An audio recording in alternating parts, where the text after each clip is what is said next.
والے ہیں، حج اور عمرے والے ہیں، اگر یہ واقعی اللہ کی نظر میں دیندار ہوتے تو کفر کا یہ غلبہ نہیں ہو سکتا تھا۔ اصلی سمجھداری، شرافت، حسن اخلاق، تواضع، خاکساری، مسکراہٹ، معاف کر دینا، بڑا دل، یہ ہے چیز۔ گھر میں خوشیوں کا ماحول۔ حضور سجدے میں گئے، ایک بچی آپ کے اوپر سوار ہو گئی، حضور اتار سکتے تھے اس کو، لیکن نہ، اتنا لمبا سجدہ کیا آپ نے کہ جب وہ بچی خود ہی اتر گئی تب آپ نے سر اٹھایا، اس وجہ سے کہ اس کو اچھا لگ رہا ہے تو میں اس کو کیا کیا بچی تھی، کیا خوش نصیب بچی تھی، اور کیسے آپ نے اخلاق سکھائے۔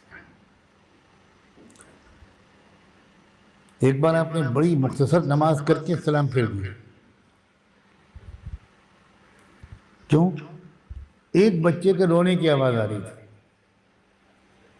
اب اس کی ماں نماز میں شریک ہوگی حضور کے پیچھے، تو ایک معصوم بچہ رو رہا تھا، تو حضور نے کہا کہ بس فرض واجب کر کے سلام پھیر دیں تاکہ بچے کو ماں مل جائے، ماں کو بچہ مل جائے۔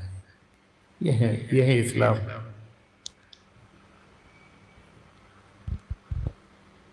ہمارے دیندار ہم جیسے وہ جا کر کس کے ڈانٹ پلاتے اس کی ماں کو، تیرا دماغ خراب، بچے کو سنبھال نہیں سکتی، میری نماز خراب ہو گئی۔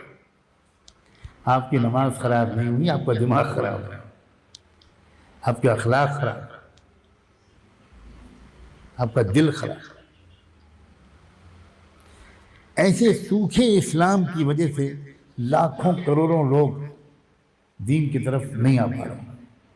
کسی اصلی دیندار انسان کو بناوٹی دینداری دکھانے کی کوئی ضرورت ہی نہیں ہوتی۔ جتنی بناوٹ انسان دکھاتا ہے، یہ اس کا ثبوت ہے کہ یہ سب اوپر کا دکھاوا ہے، سب اوپر کا دکھاوا۔ اللہ کے رسول نے پچھلی قوموں کے کچھ اہم واقعات کیوں سنائے؟ قرآن نے پچھلی قوموں کے کچھ اہم واقعات کیوں سنائے؟ حضور کے سنائے ہوئے واقعات میں ایک وہ واقعہ بھی ہے کہ 3 مسافر تھوڑی دیر آرام کے لیے کسی تہہ خانے میں داخل ہوئے، اور تہہ خانے جو ہوتے تھے پہاڑوں کے اندر،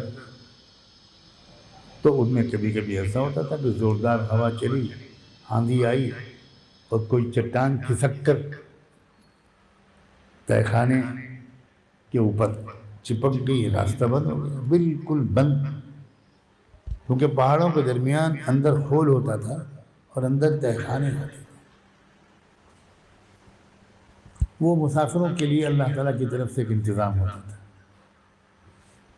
کہ چلتے چلتے تھک جائیں، سایہ نہ ملے تو تلاش کر لیں کسی تہہ خانے میں اندر جا کر آرام کر لیں۔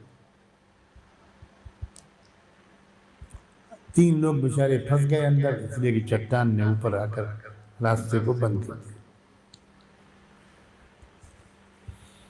کون ہٹا سکتا تھا وہاں چٹان کو؟ اللہ کے سوا۔ ان تینوں نے دعا مانگنی شروع کی۔ تو کیا سمجھدار لوگ تھے، وہ اکابر اور بزرگ نہیں تھے، سمجھدار تھے۔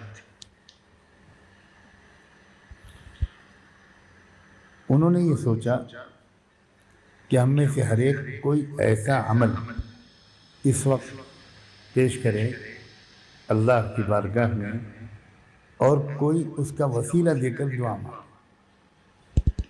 تو تینوں نے اپنے اپنے عمل پیش کیے۔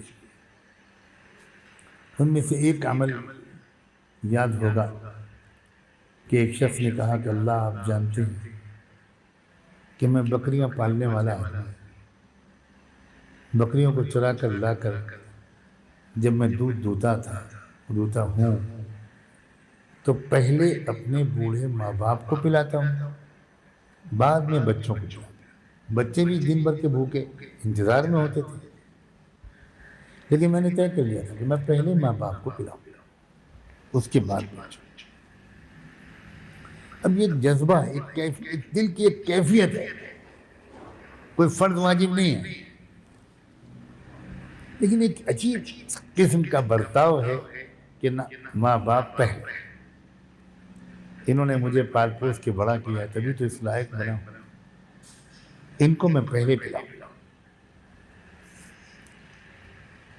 کیونکہ دیر ہو گئی تھی، ماں باپ بیچارے انتظار کرتے کرتے سو گئے بھوکے۔ تو اس نے کہا اللہ میاں آپ کو یاد ہے کہ میں نے تو اس وقت یہ سوچا کہ میں اپنی زندگی بھر کی عادت کو آج بھی نہیں بدلوں گا، اور بچے روتے رہے اور میں پیالہ لیے سرہانے کھڑا رہا کہ ابا کی جب آنکھ کھلے گی تو میں ان کو پہلے پلاؤں گا، اپنی روایت نہیں توڑوں گا۔ اب یہ کوئی فقہی اور قانونی مسئلہ نہیں ہے،